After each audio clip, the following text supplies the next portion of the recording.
Hey, do I have your attention? Do you know about this? Perhaps you don't. It's a big, big secret. No, not that kind of secret. It's something that the liberal media doesn't want you to know about. Hi, Tom Jensen for VUpoint TV. Now, conservatives and Republicans are saying that no one can find this movie. The movie's called 2016, Obama's America. You know, I just went to the newspaper, looked it up. It was right there in about 3 different theaters. I went to one. I went on a Sunday, slept in late, drank a lot of coffee, tried to be fresh for it. I wanted to take copious notes just for you. It was written by this Indian guy. And I got to be honest with you, I love propaganda documentaries. But to be truthful, Republicans are not as funny as Democrats. Michael Moore, he's funny.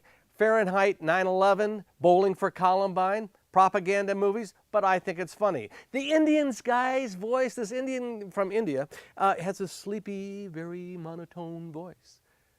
And between that and the quotes from Obama's book, Dreams from My Father, which he says it should be dreams of my father, makes a big distinction about that, got very calming. And I had to do this just to stay open for the movie. You know, I was trying. I dozed a couple times. The point is, in the movie, is Obama channeling his dad? Because there's a nod to American exceptionalism. Is that good? Are we exceptional? We do have a brand new country, brand new constitution relatively. Is American exceptionalism good? Or is it really a buzzword for imperialism and genocide? They also talk about colonialism. Is that bad?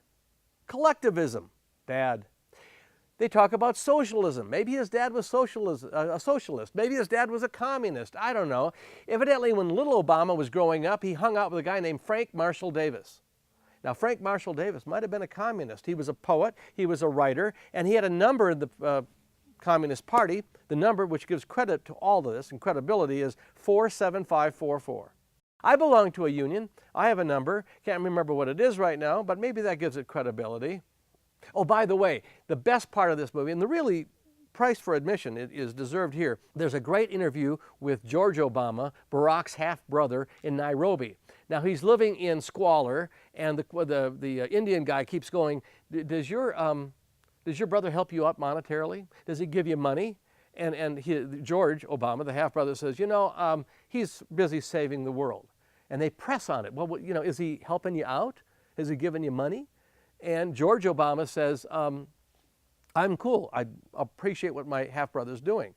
So I think Michael Moore would have had more fun with that, but it was fun to see the big interview with the half-brother go down the toilet. You know, the funny thing is, it's all about fear.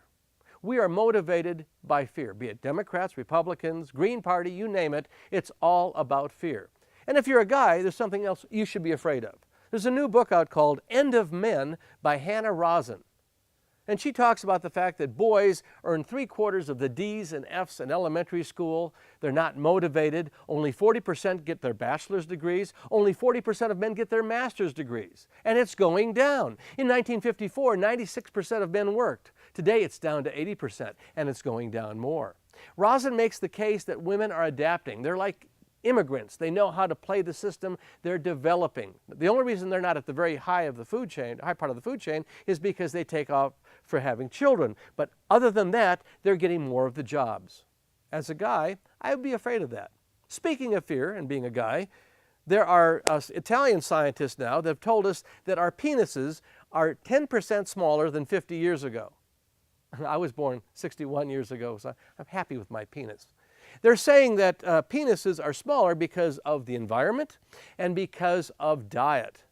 Now, radio talk show host Rush Limbaugh says that's not the case. He says our penises are smaller today because of feminists and feminazis. How come he has a radio show and I don't? I don't understand that. You want to talk fear? Cyber warfare.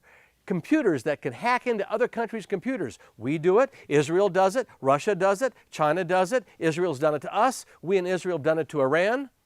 There's an author named Jeffrey Carr who calls cyber warfare the great equalizer.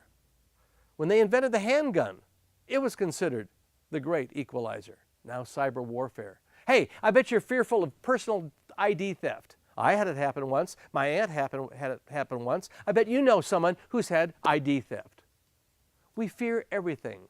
We fear pedophilia, from our churches, to our football coaches, to the Boy Scouts. And if that weren't enough, we have a fear of nuclear weapons. Except that we've forgotten about the August anniversary of Hiroshima and Nagasaki. We don't talk about that anymore. When it comes to nuclear holocaust, it's kind of like whatever that happened. But in the movie 2016, there's mention of Obama's wanting to reduce the military and our nuclear weapons. Right now, we have 1,950 nuclear weapons. Russia has a few more, but theirs are wearing out. I don't know what the half-life, the shelf life of that is, but Russia's are wearing out, and we're going to have to reduce ours to keep the equilibrium there. Obama wants to lower it more. How many do we need? Maybe Obama wants to channel his dad and make us less exceptional, make us more normal and bring up the other countries, make it an even playing field. That's what's in the movie. Well, I don't know if I want that, you know. I'm not going to be afraid anymore.